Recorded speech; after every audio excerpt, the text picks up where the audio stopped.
नमस्कार बच्चों, मैं डॉक्टर अनीता चौधरी। जैसे कि आपको पता है बच्चों, हम लोग नागमती वियोग वर्णन पढ़ रहे हैं। इसमें हमने अगहन और पूस मास के बारे में पूर्व वीडियो में पढ़ा था कि इस मास के जो ऋतु परिवर्तन है किस प्रकार से नागमती को व्यथित करता है, उसके विरह को और अधिक बढ़ाता है। आगे देखिए, हम माघ और फाल्गुन के बारे में पढ़ेंगे। लागे माघ परे सब पाला, बिरहा काल भय जड़काला। पहल पहल तन रुई काँपे, हैरी हैरी अधिको ही काँपे। आई सूर्य होई तपुर नाहा, तो ही बिनु जाड़ न छूटे माहा। एहि माह उपजे रसमूल, तूसो भौर मोर जोबन फूलू। नैन चुवहिं अस महवट नीरू, तो ही बिनु अंग लाग सर चीरू। टप टप बूंद परहि जल ओला, बिरह पवन होई मारे झोला। केही को सिंगार परहि पटोरा, गिव न हार रही होई डोरा। तुम बिन बापे धनी हिया, तन तिन उर्भा डोल। तेहि पर बिरह जराई के, चह उड़ावा झोल। पाला माने क्या होता है? बर्फ। जड़काला माने जाड़े का समय या जाड़े की ऋतु। पहल पहल अंग प्रत्यंग। भांपे माने होता है ढकना। हहराना माने कांपना। सूर्य माने सूर्य होता है। और मूल माने माघ में उस रस का प्रारंभ होता है जो बसंत में वनस्पति दिखाई पड़ती है। इसलिए माघ शुक्ल पंचमी वसंत का जन्मदिन माना जाता है। महावट माने होता है महावट, माघ महीने का मेघ। और झोला माने तेज या ठंडी। पटोरा माने होता है रेशमी वस्त्र। ग्रीव माने गर्दन। और डोरा माने धागा। तिन उर माने तिनका। झोल माने होता है भस्म या राख। अब है ना, माघ की प्रकृति नागमती के विरह को और भी अधिक उद्दीप्त कर देती है और वह विरह में व्यथित हो जाती है और वह कातर होकर कहती है कि हे प्रियतम, माघ का महीना लग गया और अब पाला पड़ने लगा है। लागे माघ परे सब पाला। माघ का महीना लग गया और पाला पड़ने लगा। विरह काल भय जड़काला। और जाड़े की ऋतु में विरह काल के समान दुखदाई हो गया है। शरीर के अंग प्रत्यंग जैसे जैसे रुई से ढका जाता है, वैसे ही वैसे हहर हहर कर हृदय काँपता है। पहल पहल तन रुई काँप, जहाँ पे है ना, जैसे जैसे शरीर के अंगों को रुई से ढका जाता है, वैसे वैसे ही हृदय अधिक काँपता है। हे प्रियतम, मेरे इस कष्ट को देखकर तुम आ जाओ और सूर्य के समान तपकर मुझे गर्मी दो। आई सूर्य होई तपुरे नाहा, मोहि बिनु जाड़ न छूटे माहा। तो कह रही है, हे प्रियतम, तुम सूर्य बनकर आ जाओ, तुम सूर्य के समान आ जाओ और मेरे इस कपाहट को दूर करो। यदि तुम ऐसा नहीं करते तो माघ का जाड़ा नहीं छूट सकता है। तुम्हारे बिना यह ठंड जो है, ये जाड़ा जो है, नहीं छूट सकता है। यह वही माघ है जिसमें उस रस का मूल उत्पन्न होता है जो बसंत में वनस्पतियों पर फूलों के रूप में प्रकट होता है। तुम मेरे यौवन रूपी पुष्प को लेने वाले भंवरे हो, है ना। यह कह रही है, यही माह उपजे रसमूल। यह वही माह है जिसमें वह रस उपजता है जो कि वनस्पति में वसंत के ऋतु में वनस्पति पर प्रकट होता है और वनस्पति में जो फूल खिलते हैं उन फूलों में प्रकट होता है और उससे भंवरा उस रस को उसका सेवन करता है। तो कह रही हैं कि तुम मेरे यौवन रूपी पुष्प के रस लेने वाले तुम ही भंवरे हो। तुम आ जाओ। माघ के महीने में बादलों से जिस प्रकार से जल बरसता है, नैन चुवहिं जैसे महवट नीरू, है ना, तो ही बिनु अंग लाग सर चीरू। तो जिसका जल बरसता है उसी प्रकार मेरे नेत्रों से आंसू चू रहे हैं। तो कह रही है कि मेरे नेत्रों से लगातार आंसू चू रहे हैं और जिस प्रकार से माघ में पानी बरसता है उसी प्रकार से मेरे नेत्रों से आंसू गिर रहे हैं तुम्हारे विरह में। यह जल मुझे शीतलता प्रदान नहीं करता है बल्कि शरीर को जलाता है ना। विरह पवन झोई मारे होला, है ना। टप टप बूंद परहि ओला, विरह पवन होई मारे झोला। यह मुझे शीतलता प्रदान तो नहीं करता बल्कि मेरे को और भी अधिक जलाता है। शरीर पर वर्षा के गीले वस्त्र बाण के समान प्रतीत होते हैं।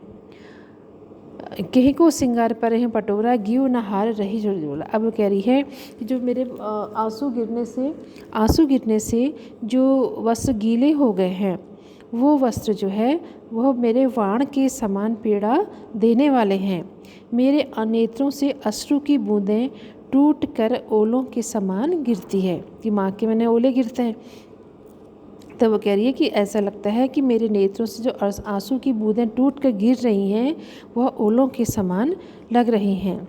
विरह पवन बनकर मेरे शरीर को झोला मारता है ना। विरह जो है पवन को झोला मारता है। जब प्रीतम ही नहीं तो किसके लिए श्रृंगार किया जाए, कहीं को श्रृंगार पर रही पटोरा। तो कह रही मैं क्यों श्रृंगार करूं, किस प्रकार से मैं रेशमी वस्त्र धारण करूं, और मेरे कंठ में हार भी नहीं रहा और न कंठ में हार संभालने की सामर्थ्य रही। गियो न हार, मेरे गले में हार भी नहीं है और रही हुई डोरा, और मेरी गर्दन तो सूख कर डोरे के समान हो गई है, इसलिए मैं श्रृंगार भी किस प्रकार से कर सकती हूँ। तुम बिन बापे धनी हिया तन तिन उर्स बहाडोल, तहीं पर बिरह जराई के चहें उड़ावा झोल। अब कह रही हैं कि हे प्रियतम, तुम्हारे बिना वाला जो ये बाला का हृदय कांपता है, उसका शरीर तिनके के समान इधर उधर डोलता है। कह रही है कि हे प्रियतम, मेरा शरीर जो है तुम्हारे बिना कांपता है, मेरा हृदय डरता है, कांपता है, और तिनके के समान हृदय वो शरीर जो है इधर उधर डोल रहा है। इतना होने पर भी विरह उसके शरीर तथा प्राणों को जलाकर उसकी राख को भी उड़ा देना चाहता है। मतलब इतना हो गया है, शरीर उसका बिल्कुल तिनके के समान हो गया है, फिर भी जो है विरह उसके प्राणों को जलाकर उसकी राख को भी उड़ा देना चाहता है। अर्थात इतना अधिक विरह ने उसको व्यथित कर दिया कि तिनके के समान होने के पश्चात भी शरीर में कुछ भी नहीं रहा, फिर भी वो उसको जलाना चाहता है, उसको उसके अस्तित्व ही खत्म कर देना चाहता है। ये नागमती की बहुत ही मार्मिक पीड़ा का वर्णन यहाँ पर जायसी ने किया है। विशेष में देखिए, माघ के महीने में नागमती अपनी दुर्दशा का वर्णन करती है, साथ में प्रकृति के कुछ रूपों से अपनी दशा का समानता का भी वर्णन करती है। माघ में होने वाली वर्षा के समान उसके नेत्र से आंसू बरसते हैं और वर्षा की बूंदें उसे ओलों के समान कष्टकारक प्रतीत होती हैं। माघ के महीने में कभी कभी ओले भी पड़ते हैं। पवन का रूप धारण करके झोला मारता है पवन, है ना, उसमें तेज हवा भी चलती है। माघ में जब वर्षा होती है, ओले पड़ते हैं, उस समय बड़ी ही तीव्र वायु चलती है, और वह तीव्र वायु ही उसको विरह की जानलेवा वायु प्रतीत होती है। अब अलंकार देखिए, इसमें रूपक अलंकार है। विरह में काल, है ना, प्रिय में सूर्य, चीर में सर, प्रिय में भ्रमर और यौवन में फूल का आरोप किया गया है। और उपमा नैन चुवही नीरू टप टप, है ना, बूंद ओला, इसमें रूपक अलंकार आता है। अब अगला देखिए फागुन में। अब फागुन में नागमती की विरह की स्थिति को हम देखते हैं कि कितना सुंदर वर्णन यहाँ पर जायसी ने किया है। फागुन पवन झकोरा बहा, चौगुन शिव जाई नहीं सहा, तनजस पियर भात भा मोरा, तेहि पर विरह देई झकोरा, तरीवर झरहि बन ढाखा, भई ओनत फूल झरि शाखा, करहि बनस्पति हिये हुलासु, मोकह भा जग दूत उदासु, फागु करह सब चाचर जोरी, मोहितन लाई दीन जस होरी, जौपे पीयू जरत अस्पावा, रत मरत मोहि रोस न आवा, रात दिवस सब यह ज्यू मोरे, लगो निहोर कंत अब तोरे, यह तन जारो छार कै, कहो कि पवन उड़ाई, मकुत ही मार ओड़ी परे, कंत धरें जह पा। अब देखिए इसको, झकोरा मने होता है झोंके, हवा के झोंके, पीवर मने पीला, झकोरा मने तीव्रता, चांचरी मने श्रृंगार प्रधान और नृत्य गीत होते हैं जो फागुन के महीने में, है ना। फागुन की जो रमणीक प्रकृति है वह नागमती के विरह को और भी अधिक उद्दीप्त कर रही है, और वह प्रिय के पथ की शार या धूल बनने की अभिलाषा कर रही है।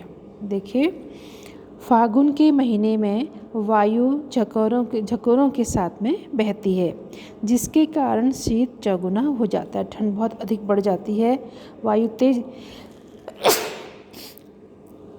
तेज बहती है। इस शीत को मैं कैसे सहन करूं, कह रही है इतना अधिक शीत पड़ा है, शीत को मैं कैसे सहन करूं, अर्थात यह शीत कैसे सहा जाए। फागुन पवन झकोरा बहा, चौगुन शिव जाए निशा। यह शीत जो है सहन नहीं हो पा रहा है। जस्तन पियर पात भा मोरा, तेही पर विरह दे झकोरा। तो कह रही है कि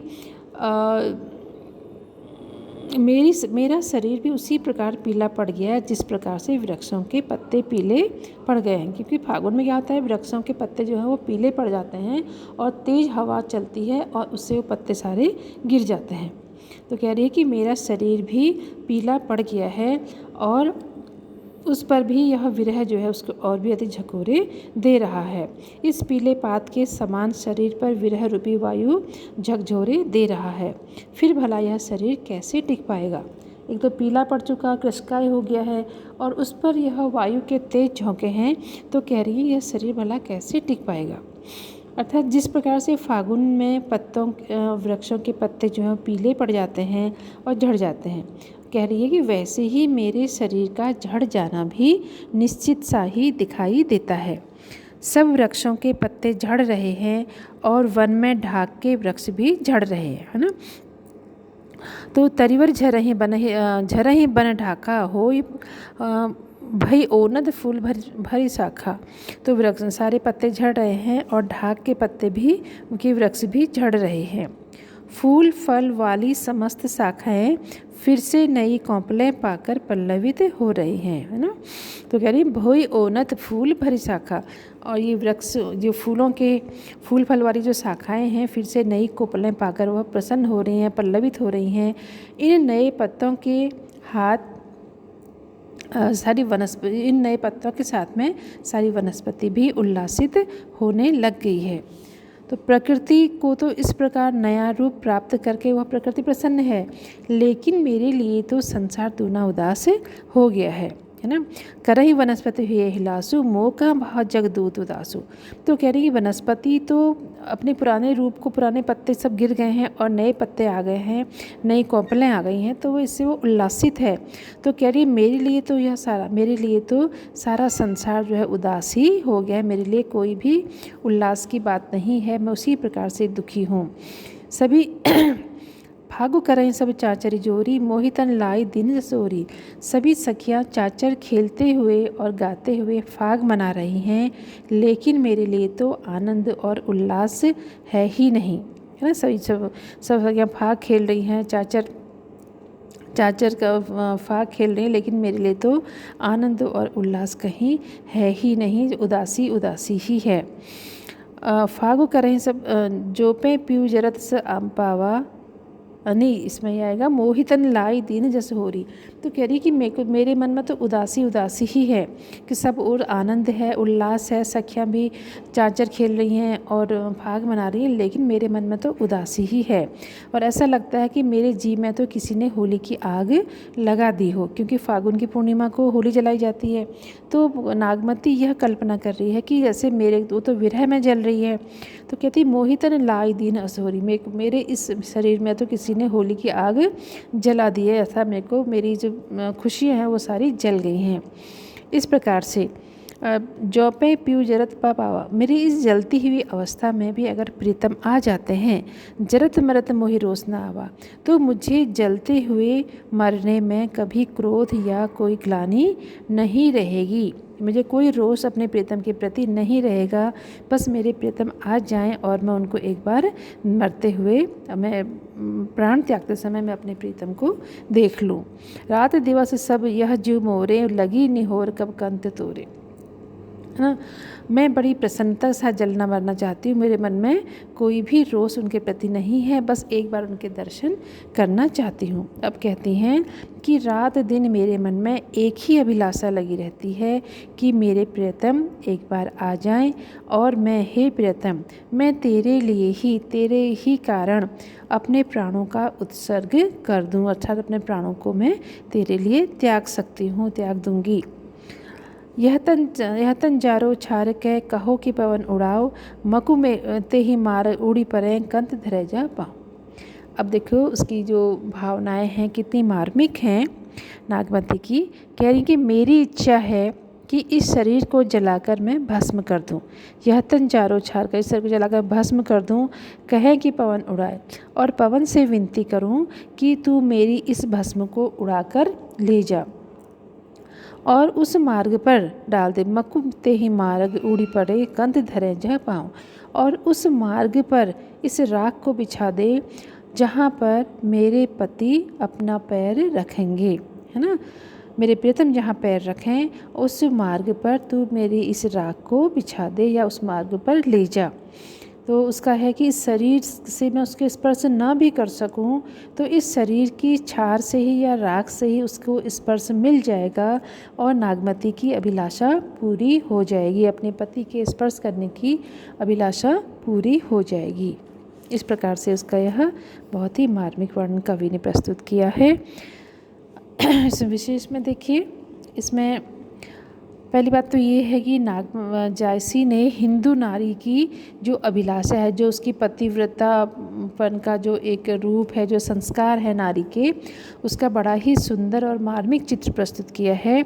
नागमती की अभिलाषा है कि यदि शरीर से मुझे प्रियतम नहीं मिलता है तो यह भले ही नष्ट हो जाए और इसकी छार प्रीतम के मार्ग में जा पड़े, जिससे उसके चरणों का स्पर्श पाकर मैं अपने आप को धन्य अनुभव कर लूं। फिर है दूसरा है कवि ने विरहिणी दशा का बड़ा ही सुंदर और स्वाभाविक चित्रण किया है। नागमती पहले तो फागुन के महीने में प्रकृति के रूप में अपनी तुलना करती है और वह देखती है कि मेरे शरीर के समान ही वृक्षों के पत्ते भी पीले पड़ गए हैं और वायु के कारण धीरे धीरे झड़ने लगे हैं।